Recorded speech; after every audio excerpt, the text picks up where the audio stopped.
Welcome to the bold analysis, ladies and gentlemen, and thank you very much for your support. In this country, different diplomatic stakeholders warned this country, Kenya, that making Nairobi be a safe landing for the militia from Sudan who formed a parallel government in ICC was a biggest blunder that should not even have happened in the first place. And in this podcast, we are going to look into the behind the scene intrigues that the day we gave nod for Sudan rebel RFS group to form a parallel government in Nairobi, the ICC are now in the country trying to trail the powerful men and women who are perceived to be enablers of the South Sudan militia. So many other factors are actually in play, and I want us to get more into this. Kindly make sure you watch to the end, and also make sure you subscribe to our channel. We are still reminding you about our March project, and our March project is the elderly women you are seeing here, elderly and some also disabled, from Kakamega. So from Monday to Thursday, I will pitch tent in Kakamega with my team so that we can build 3 houses for these elderly members of the society, and there is also a need for wheelchairs. So we are working behind the scene. We are working to ensure that we accomplish this project. Partner with the bold team, the foundation team, so that we can be a blessing to these elderly women. We normally do this for the new subscribers once in a while. Once in a month, we pick one project and support. And this month, we are heading straight to the county of Kakamega. This place is specifically known as Msanda. So we will be there to ensure that we build decent housing for them. Really living in a very dilapidated conditions. If you look at some of those houses, they're having actually grass thatched, and they're really not even in a good condition. So kindly support us, partner with us, so that we can be able to achieve this objective. Now, let's get straight to ICC story. If you look at the Standard today, there is a story in the Standard. ICC targets Sudan war enablers amid Kenya links to militia. This is what is in this article. Allegations emerge linking top Kenyan officials in illicit gold trade benefiting Sudan militias, raising global concerns. International justice bodies push for sanctions and accountability against financial networks fueling Sudan conflict. So this is the gist of this article. The eyes of the international community are turning towards the enablers of Sudan civil war days after the country's militia formed a parallel government in Nairobi, and startling claims on Kenyan leadership involvement in illicit gold business emerged. On the week, Sudan's Rapid Support Forces (RFS) was announcing the government of peace and unity with tacit approval from Kenyan authorities. International justice stakeholders, including International Criminal Court officials, were in Nairobi discussing strategies of arresting enablers of the war. So when the RFS team were in KICC, ICC and other international justice bodies were in Nairobi plotting on how they can arrest enablers of that conflict in Kenya. and of course having allowed them even to hold that event in Nairobi. An international justice for symposium on advancing accountability for international crimes in Africa had that shifting focus on enablers will slow down the hunt on victims, with International Criminal Court ICC head of team at Office of Prosecutor Pubudu Schedidanmadan leading the team to nail them. The forum also received tips from experts who have facilitated the sanctioning of enablers of conflict. These fellows who are actually forming a parallel government in Nairobi were actually part of the team that was sanctioned by the US after they were linked to the genocidal atrocities in Sudan. Sudan authorities even really raised their voices against the decision by Kenya to allow the Sudan officials of the RFS militia to form a parallel government in Nairobi, even though the RFS and the Kenyan government communique from the Ministry of Foreign Affairs said that they were not forming a parallel government, and of course, because of the democratic principles in the country, there was no way Nairobi will stop them. Hemedi was sanctioned alongside his brothers Algoni Hamad Dagalo and Musa Abdulrahman Dagalo, the latter who represented him in Nairobi. They faced sanctions on 7th January and the sanctions affected RFS weapon suppliers and companies associated with the three brothers. Nairobi complained, and so many other questions were raised as to why they allowed the Sudan militia, the outlawed, of course, from Sudan militia, to form the parallel government in Nairobi, with different questions raised about this. Of course, we as a country, we have our democratic principles, and these are some of the things we've been making in the past that have really dented our image. In 2023, we also allowed another rebel group to form some alliance, a rebel group from Congo. So it seems it is the same thing that we are actually repeating. Now, ICC is saying that key enablers of what's happening in Sudan are actually in Kenya. Now, on this one, we must get it right as a country, because Sudan is going through a phase, is going through a difficult spell, and no one would actually want to associate with that. No one would actually want to be seen as abetting or rather supporting those genocidal actions. So even without a merit of whether we are guilty in it or not, we don't need even to appear in the picture.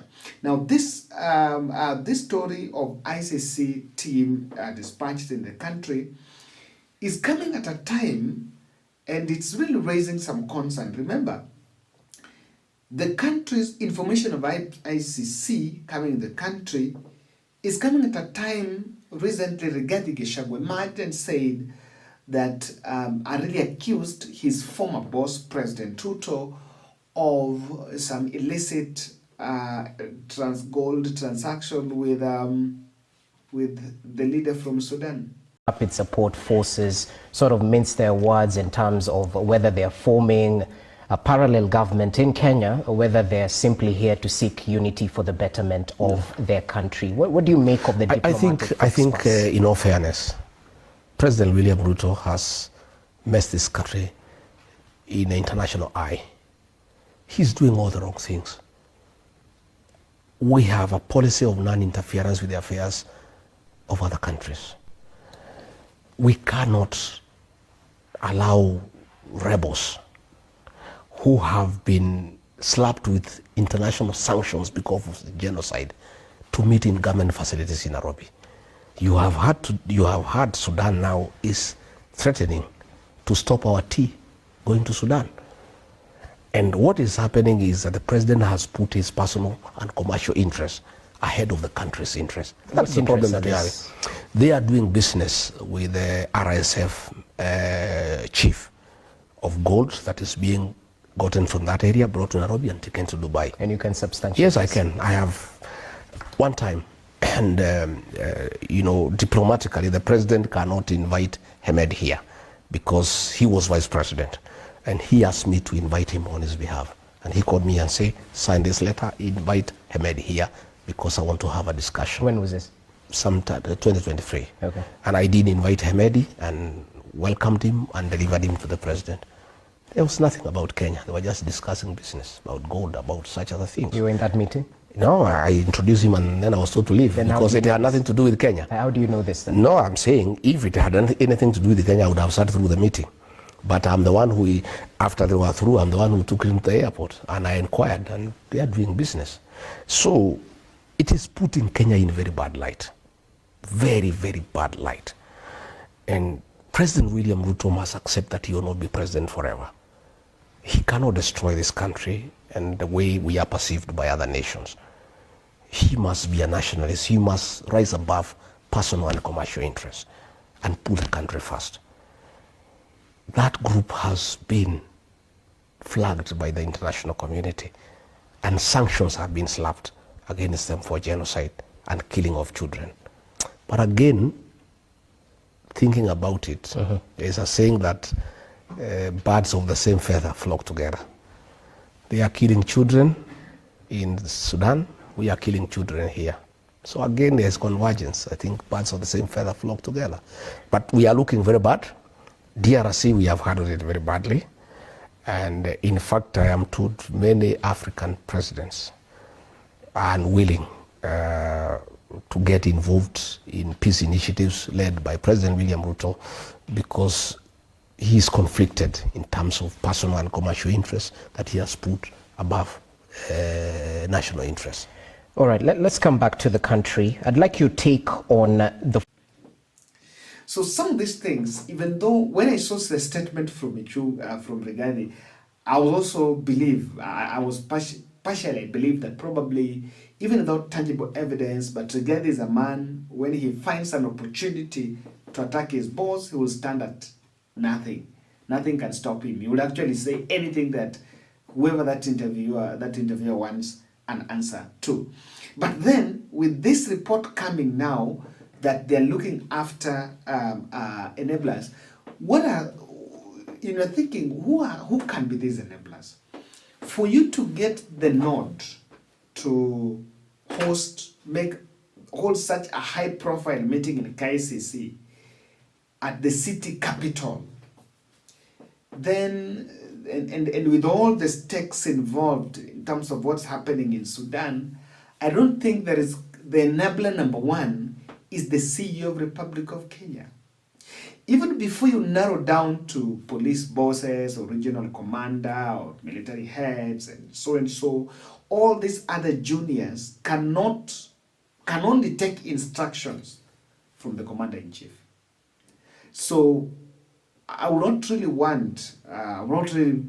probably going for some junior officer. But of course, the person is unnamed. They have not really come out clearly who exactly the ICC team wants to be arrested. But whoever they get hold of is interesting to see how this goes. Now, you also need to understand the shadows of ICC is coming at a time Kenya's image is dented. And I realized, remember that interview in Al Jazeera when Ichumu appeared in Al Jazeera, that interview, he was really struggling to defend the fact that the protest in this country didn't go well, and some people, of course, the violation of human rights. And to some point, the interviewer even linked and said, I think he was linking that, he was giving a historical perspective to our country, of course, our president, that President Ruto was involved in the ICC cases and all that. So probably within ourselves, because we have power and we have that progressive 2010 constitution, we feel insulated from such. But the fact that Kenyan powerful people were really linked to the ICC stories, I strongly believed probably they needed to be tried locally if we had the local capacity. But you and I know very well that we don't have that capacity. So it has to go there. At one point, Lena Ola was even telling litigants to file Baby Pendo case to seek international justice in the international bodies. Of course, someone was even pushing into that. So, and you can find out that we are really, our image as a country is really dented on human rights. State authority, from their records, they have recorded about 60 deaths from last year's demonstrations. And there are some, I think about 30-something that are still under investigation. They have dismissed some after close the files after investigation. Therefore, I can assure you, the police may, even somebody within the police force may desire to cover up. Can you tell our audience tonight, how many Kenyan police officers in the country will not allow you to cover up? You say that, this is great rhetoric. How many police officers in Kenya have been prosecuted for their role in the violence in 2023 or 2024? Can you tell us how many? I'll tell you from the last year's demonstrations, 3 are already in court. 3 police officers have been prosecuted? Three are being prosecuted. Are being prosecuted, but none have been prosecuted. Another 34 cases. Before you prosecute somebody, you have got to investigate. So you have to this is what Human Rights Watch said last year. Bodies of people showing signs of torture continue to turn up in rivers, forests, quarries, mortuaries. The authorities have yet to investigate or prosecute anyone for these crimes. Kenya has a history of police brutality and lack of accountability for serious abuse. So you want That's Human Rights Watch. You want to believe what Human Rights Watch said, not what I'm saying? Yeah. Because I'm going to believe a human rights group over a politician who started by saying, I won't give you straight answers. It is their take, Mehdi. It is their take. And I didn't come here to give their take. I came here to give my take and the perspective. So they're wrong, you think? The police officers are being held to account? They are wrong because the police officers must be held to account. But they haven't been. And that is why we have institutions that will hold them to account. So what you said today about the deaths sounded good. You said it's regrettable, there should be no loss of life. That's what you say here. What you say in Kenya is a little bit different. This is what you said in December about the abductions of young people. You said that they're a way for people to basically con the system. You said these people, quote, they're not really abducted, you said, quote, they're locking themselves in Airbnbs with their girlfriends and hiding. Are you saying that all these abductions, Kenyan parents crying over missing children, bodies turning up in rivers, that's people pretending, hiding with their girlfriends in an Airbnb? Do you understand how offensive that sounds? Mehdi, I was speaking in Bungoma County. And the context was the clamor for, there was the misconception that every other abduction in the country was being perpetuated by security agencies. But what I said is that we have laws in the country that people who are construed to have broken the law in terms of the Computer Misuse and Cybercrimes Act, if they are found culpable, the DCI or the police should and must arrest them and take them before courts of law, because that is what they deserve. And the police and security agencies have no business abducting anybody, and nobody should be abducted. But they are abducting people. By security agencies. But they are abducting. Allow me to make my point, because you asked me a question. And it is in that context then that I said, and again, it is not all cases, Mehdi, that were out of abductions or what was construed to be abductions. And let me tell you, there were cases where people, somebody was holed up in an Airbnb, but reported himself as abducted. But for you as a leading politician in the country, where people are being disappeared in a democracy in 2024, 2025, it seems a strange thing to focus on, not the kids whose bodies are being found in rivers and forests and warehouses with gunshot wounds to the head and the neck. And instead of focusing on that, you focus on one case of somebody in an Airbnb. Seems strange. Mehdi, I also say there are cases of political conspiracies where people... Can we talk about the cases that are open and shut, police, intelligence services abducting kids? You accept that happens in your country? Your government and your intelligence services have abducted innocent people. You accept that? It has been claimed. Those are matters. Not claimed, it's happened. It has been claimed. You don't accept it's happened? I do not believe there are enforced disappearances perpetuated by the state in Kenya. Not in this day and age. We have an administration which, for the first time, none other than the president himself committed that never again will Kenyans have to disappear and you fish their bodies out of River Yala or River Tana like happened some time back. And therefore, why I say they are claims, But it's not- because here's they are what's claims strange. that are being investigated. They're not claims. Until Let me give you a unless- fact. Can I give you a until fact? and unless you give me factual I'm going to give you a fact right information. now, because the audience Right. around the world watching may not know this. The Attorney General of Kenya, his son was abducted. Literally a serving member of the government. His son was taken. How did he get him released? Can you tell our audience? One thing I'm wondering, the irony of all this is, while we provided a platform for alleged perpetrators of the Sudan conflict, at the same time, Kenya as a country is a home to many other people from Sudan who flew their country and are getting safe space in Kenya. I strongly believe we must be careful as a country on handling this Sudan issue. I wish the ICC will stay for long and even gather more evidence about violation of human rights. Probably, I was talking to someone said, you know, what happened in Kenya last year is not threshold, does not have enough threshold. But if you match both 2023 and 2024, probably you can get a threshold.